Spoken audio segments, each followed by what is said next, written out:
News देख रहे हैं आप, और मैं हूं आपके साथ सीमा चौधरी। और चलिए खबरों की ओर करते हैं रुख, जहां कांकेर में पुलिस और नक्सलियों के बीच में सुबह 4 बजे फिर से मुठभेड़ हुई है। सीसी मेंबर प्रभाकर की मौजूदगी को लेकर के फोर्स अब भी इलाके में मौजूद है। बड़ी संख्या में जवानों ने इलाके को घेर रखा है। वहीं कल हुई मुठभेड़ में जवानों ने 5 नक्सलियों को मार गिराया। इस घटना में 2 जवान भी घायल हुए हैं। घायल जवानों को एयरलिफ्ट कर इलाज के लिए रायपुर लाया गया। इस दौरान भारी मात्रा में नक्सली सामान और हथियार भी बरामद किए गए हैं। तो ये बड़ी खबर आपको बता दें, जहां भारी मात्रा में नक्सली सामान और हथियार जो हैं वो बरामद किए गए हैं।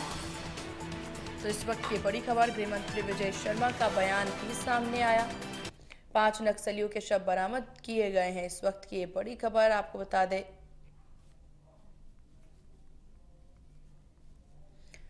तो इस वक्त की बड़ी खबर सामने आ रही, जहां बड़ी संख्या में जवानों ने इलाके को घेर रखा है। कल से देखिए ये जंग जो है वो जारी है, और लगातार इसको लेकर के ये बड़ी अपडेट भी सामने आ रही है। कांकेर पुलिस और नक्सलियों के बीच में मुठभेड़ की ये खबर सामने आ रही, जहां सुबह 4 बजे से मुठभेड़ की ये तस्वीरें देखने को मिल रही है। इस वक्त की ये बड़ी खबर सामने आ रही, सुबह 4 बजे से मुठभेड़ की ये खबर आपको बता दें।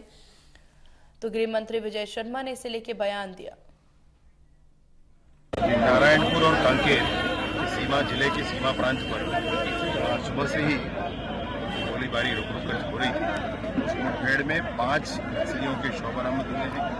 2 हमारे जवान घायल हुए, परंतु वो खतरे से बाहर हैं। डीआरजी, बीएसएफ और एसटीएफ के जवानों के द्वारा संयुक्त ऑपरेशन किया गया है। यह जो खुशी का विषय है। कुल मिलाकर अगर आप कहें तो छत्तीसगढ़ में अब 200 से अधिक नक्सलियों को जवानों ने ढेर की ओर है। माननीय अमित शाह जी ने आज भी धनवार में भी, डोरंडा में भी मंच पर फिर से स्पष्ट किया 31 मार्च 2026 तक इन सारे हथियारबंद नक्सली सारे समाप्त होंगे, सरेंडर करेंगे या नेस्तनाबूद किए जाएंगे।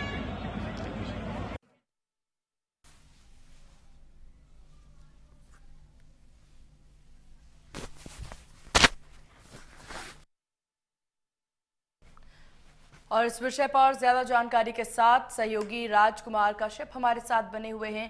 राजकुमार, क्या कुछ जानकारी मिल रही है इस पूरे मुठभेड़ को लेकर के? देखिए सीमा, मैं बताना चाहूंगा, बीते रात भर नक्सलियों के होने की खबर के बाद से पूरे जंगल में 1400 जो जवान हैं वो घेरे हुए थे, जहां पर नक्सली, जिन पर कई नक्सलियों पर गोली लगी थी और कई नक्सली जो है भाग खड़े हुए थे, उन इलाकों को पूरी तरह से जंगल के उस क्षेत्र में गोला आकार में वो घेर करते थे। और अभी भी सुबह 4 बजे से मुठभेड़ शुरू हो गई। और कहीं ना कहीं जिस तरीके से कल बीते दिन में जिस तरीके से हमें जो है 5 नक्सलियों की मारे जाने की खबर मिली थी और 2 जवान निश्चित रूप से कुछ घायल हुए थे, लेकिन कहीं ना कहीं कल की जो घटना है वो आज फिर से बड़ी अंजाम को दे सकते हैं, क्योंकि जिस तरीके से रात भर उन नक्सलियों को घेरे हुए थे और नक्सली दहशत में छुपे हुए थे, वो आज उनका एक बड़ा रिजल्ट हो सकता है, आ सकता है। बिल्कुल, हालांकि देखिए ये मुठभेड़ कल से जारी है, और खबर ये भी सामने आ रही है कि सुबह 4 बजे एक बार फिर से मुठभेड़ हुई है। जो सुबह से मुठभेड़ हो रही है उसको लेकर क्या अपडेट मिल रही है? क्या किसी तरह से नक्सली बरामद की गए हैं या उनके शवों को बरामद किया गया है? देखिए, जिस तरीके से सीमा क्या है, बेहद अंदरूनी इलाका है और जिस तरीके से एकदम माड़ है, अबूझ माड़ का वो इलाका है जहां पर ये मुठभेड़ हो रही है। और कहीं ना कहीं वहां से दूर होने की वजह से अभी तक की वो जानकारी जो है स्पष्ट न अधिकारियों तक पहुंची है, ना कहीं हम तक के पहुंची है। लेकिन कहीं ना कहीं कुछ समय में हो सकता है वहां से कुछ अपडेट आए और उसके बाद जो है जानकारी क्लियर हो। चलिए, आपको बहुत शुक्रिया तमाम जानकारी साझा करने के लिए राज।